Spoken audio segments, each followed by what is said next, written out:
दिल्ली धमाके से जुड़ी लगातार कवरेज हम आपको दिखा रहे हैं और इस वक्त की बड़ी खबर सामने आई है। संदिग्ध i20 कार बेचने वाले को पकड़ा गया है। हरियाणा पुलिस ने कार बेचने वाले रॉयल कार जोन के मालिक सोनू को पकड़ लिया है। सोनू को पकड़कर हरियाणा पुलिस ने दिल्ली पुलिस को सौंपा है। संदिग्ध कार 7 बार खरीदी और बेची गई।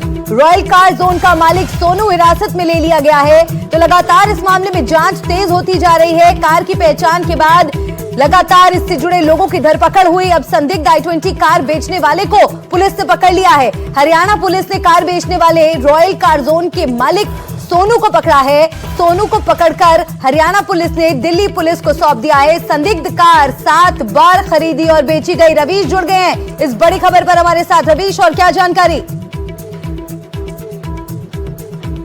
है? उसके जो मालिक हैं सोनू, उनको हरियाणा पुलिस ने गिरफ्तार कर लिया है। मैं इस वक्त सोनू के दफ्तर में हूं, जो कि एक्सक्लूसिव तस्वीर आपको एनडीटीवी इंडिया पर मिलेगी। ये देखिए, पूरा जो दफ्तर है वो सन्नाटा छाया हुआ है। सारे जो डीवीआर हैं कंप्यूटर के, वो सारे निकाल लिए गए हैं। ये सोनू का दफ्तर है और ये कहा गया कि 4 दिन पहले यहीं से सोनू के जरिए ऑनलाइन जो है उस तरीके से जो है वो कार को खरीदा गया। ये देखिए, ये सारा कंप्यूटर सोनू के दफ्तर का है। यहाँ से पूरी तरीके से पुलिस ने सारे कंप्यूटर को, हार्ड डिस्क को यहाँ से निकाल लिया है। ये आप देख सकते हैं कि ये रॉयल कार प्लाजा का जो आप देखिए कि ये लेटर पैड है।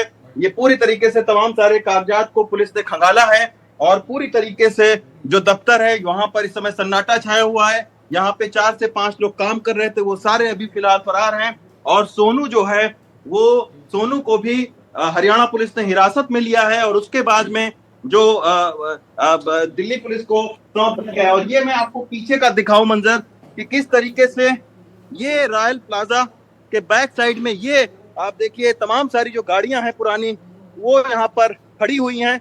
और इन्हीं में से एक गाड़ी i20 कार थी, जो कि 4 दिन पहले जब वो कार जो है ओलेक्स पर दी गई और उसके बाद में उमर के जो साथी हैं उन्होंने इस कार को खरीदा था। ये देखिए, ये रॉयल कार जोन का ये बोर्ड है और यहाँ पर ये देखिए, ये सोनू का यहाँ पर नाम लिखा हुआ है और उसका नंबर यहाँ पर लिखा हुआ है। हालांकि उस नंबर पर भी हमने मिलाने की कोशिश की, तो उसके बाद में जैसे ही हमने बताया कि एनडीटीवी से हैं, तो उसने इस फोन को काट दिया। निश्चित तौर पर सोनू के साथ में पूछताछ चल रही है अभी कि फिलहाल ये सोनू को कार कहाँ से मिला, सीक्वेंस क्या है। लेकिन जो इस दफ्तर के कुछ लोग हमें मिले, जो यहाँ पर आसपास के लोग रहते थे, उन्होंने ये बताया कि ये जो कार 7 बार जो है वो खरीदी और बेची गई, गुरुग्राम में रजिस्टर्ड थी और उसके बाद में गुरुग्राम से वो जो गाड़ी है वो कई सारे लोगों से होते हुए फिर सोनू के पास पहुंची। और अब पूछताछ में पता चलेगा कि आखिर सोनू ने 4 दिन पहले कैसे ये कार बेची थी, किनको ये कार बेची। बिल्कुल रवीश, 7 बार ये कार बेची खरीदी गई है और इसी से जुड़ी ज्यादा जानकारी के लिए मुकेश का मैं रुख करना चाहूंगी। मुकेश, आपके पास क्या अपडेट इस कार से जुड़ा?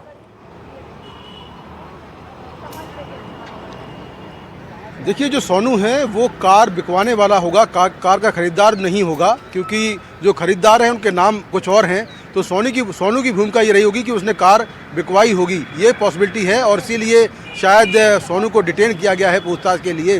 अब तक की जानकारी के मुताबिक ये कार जो है सबसे पहले गुरुग्राम के रहने वाले सलमान नाम के शख्स के नाम से रजिस्टर्ड थी। सलमान ने फिर ये कार ओखला इलाके में दिल्ली में देवेंद्र को बेची।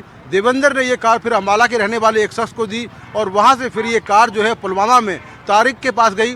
तारिक ने कार आमिर को दी और फिर आमिर ने कार उमर मोहम्मद को दी। ये जानकारी निकलकर सामने आई है। तो बीच बीच में जहाँ से ये गाड़ी जो है खरीदी है, वहाँ पर कुछ बिचौलिए शामिल हो सकते हैं जो गाड़ी को बिकवाने में उनका हाथ हो, और हो सकता है कि सोनू उनमें से एक हो जिसने गाड़ी बिकवाई हो। तो उसको भी डिटेन किया गया है, उससे पूछताछ की जा रही है।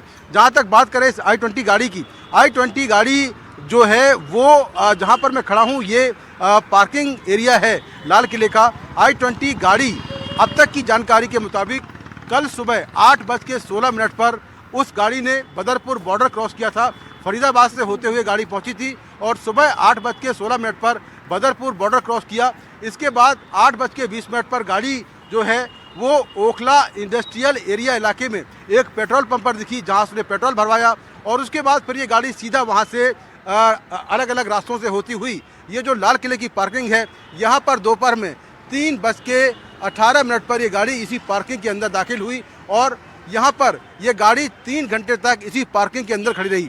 गाड़ी को जो शख्स ड्राइव कर रहा था, जिसका नाम बताया जा रहा है कि उमर मोहम्मद है, उमर मोहम्मद 3 घंटे तक गाड़ी से 1 सेकेंड के लिए भी बाहर नहीं आया था और गाड़ी के अंदर ही बैठा रहा। और उसके बाद शाम करीब 6:28 पर उमर मोहम्मद यहाँ से गाड़ी लेकर निकला और उसके कुछ ही देर बाद 6:52 पर लाल किले के गेट के सामने एक ज़ोरदार धमाका हुआ, जिसका इम्पैक्ट करीब 200 मीटर की दूरी तक है। तो इसकी जो जांच है वो मल्टीपल एजेंसियां कर रही हैं। दिल्ली पुलिस के साथ साथ UP ATS, Haryana police, NIA, J&K police, तमाम जो राज्यों की पुलिस है वो उसकी जांच कर रही है।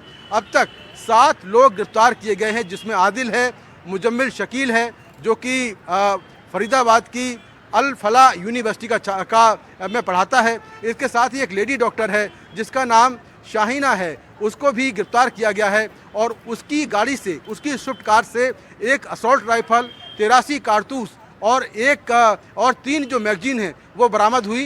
ये स्विफ्ट गाड़ी जो है वो लेडी डॉक्टर की थी, जिसका प्रयोग मुजम्मिल शकील कर रहा था। तो ये 2 डॉक्टर जो है, एक मुजम्मिल शकील और दूसरा जो लेडी डॉक्टर है, ये फरीदाबाद की अल फला यूनिवर्सिटी में छात्रों को पढ़ाते थे। तो जानकारी ये मिली है कि ये छात्रों के अलावा वहाँ पर कुछ और लोग हैं जिनके ये संपर्क में थे और छात्रों को भी वहाँ पर जिहाद के लिए मोटिवेट कर रहे थे, क्योंकि जो शाहीना है उसको जैश-ए मोहम्मद ने महिलाओं की भर्ती का काम भारत में सौंपा था। और बिल्कुल मुकेश, ये जो खबर आप बता रहे हैं यहाँ पर किस तरह से छात्रों को बरगलाने की कोशिश लगातार यहाँ पर शुरू हो चुकी थी फरीदाबाद की जो अल-फलाह यूनिवर्सिटी है वहां पर। एक और मुकेश जो खबर आपने दर्शकों तक पहुंचाई है वो भी यहाँ पर हम बता दे रहे हैं। बड़ी खबर, दिल्ली धमाके से जुड़ी बड़ी खबर ये सामने आ रही है। NDTV पर लेडी डॉक्टर शाहीना की पहली तस्वीर सामने आई है। डॉक्टर शाहीना को भर्ती का जिम्मा दिया गया था और भारत में जैश की महिला विंग के लिए ये भर्ती का जिम्मा डॉक्टर शाहीना विंग को दिया गया था। और ये डॉक्टर शाहीना की तस्वीरें हम आपको यहाँ पर दिखा रहे हैं, जो जैश की महिला विंग के लिए यहाँ पर भर्ती का काम संभाल रही थी, उसकी तस्वीरें सामने। कल इस महिला की गिरफ्तारी हो गई है जिसका नाम डॉक्टर शाहीना है और ये भी अल फलाह में पढ़ा रही थी वहां पर और इसी को बरगलाने का काम भी दिया गया था। तो भारत में जैश की महिला विंग के लिए भर्ती का जिम्मा इसे दिया गया था। डॉक्टर शाहीना जैश के महिला विंग की हेड थी। फरीदाबाद से गिरफ्तार डॉक्टर शाहीना को जैश आतंकी संगठन का भारत से महिला विंग और रिक्रूटमेंट तैयार करने का जिम्मा सौंपा गया था। विकास मेरे सहयोगी हमारे साथ जुड़ गए हैं ज्यादा जानकारी के साथ। विकास, डॉक्टर शाहीना को लेकर और क्या जानकारी आपके पास? ये देखिए डॉक्टर शाहीना जो है वो लखनऊ की रहने वाली है और लखनऊ से वो जो जैश-ए मोहम्मद की महिला विंग है, जमात उल मोमिनात, उसकी वो भारत का प्रमुख बनाया गया था। यानी कि उसके ये जिम्मेदारी डाली गई थी कि वो महिलाओं को रेडिकलाइज करके और इस संगठन से जोड़े, यानी कि महिला आतंकी तैयार करे। और ये पेशे से डॉक्टर थी, पढ़ी लिखी थी और डॉक्टर्स को ही रेडिकलाइज करने का काम doctor Muzammil, doctor Shaheena Saeed, doctor Umar Mohammad ये लोग किया करते थे। और इसी डॉक्टर शाहिदा की तलाश जो है वो पुलिस को है, शाहीन की तलाश पुलिस को है, ताकि इसके ज़रिए और लिंक तक पहुंचा जाए। ये भी बताया जा रहा है कि जैश-ए मोहम्मद के मुखिया जो है उसकी बहन के लगातार ये संपर्क में थी और उसी ने ऐसे जो महिला विंग है जैश-ए मोहम्मद की, जमात उल मोमिनात, उसका भारत का मुखिया बनाया था। इस वक्त देखिए हम जो मार्केट हैं मलिका, आपको बता दें जिस बाज़ार में हम घूम रहे हैं ये भागीरथ पैलेस है, अपने इलेक्ट्रिक और इलेक्ट्रॉनिक मार्केट के लिए जाना जाता है। और यहाँ पर आज जो है ना ग्राहकी बिल्कुल ख़त्म हो चुकी है, क्योंकि धमाके की वजह से आम ग्राहक यहाँ पर नहीं आ रहा है, जिसकी वजह से ज़्यादातर दुकानदार इस बात की शिकायत कर रहे हैं कि इस धमाके की वजह से मार्केट में आज धंधा नहीं है और केवल दुकान खोल के बैठे हुए हैं। कल जब धमाका हुआ आप थे यहाँ पर? हाँ यहीं थे जी, हाँ जी यहीं थे। तो क्या रिएक्शन था आपका धमाके के बाद?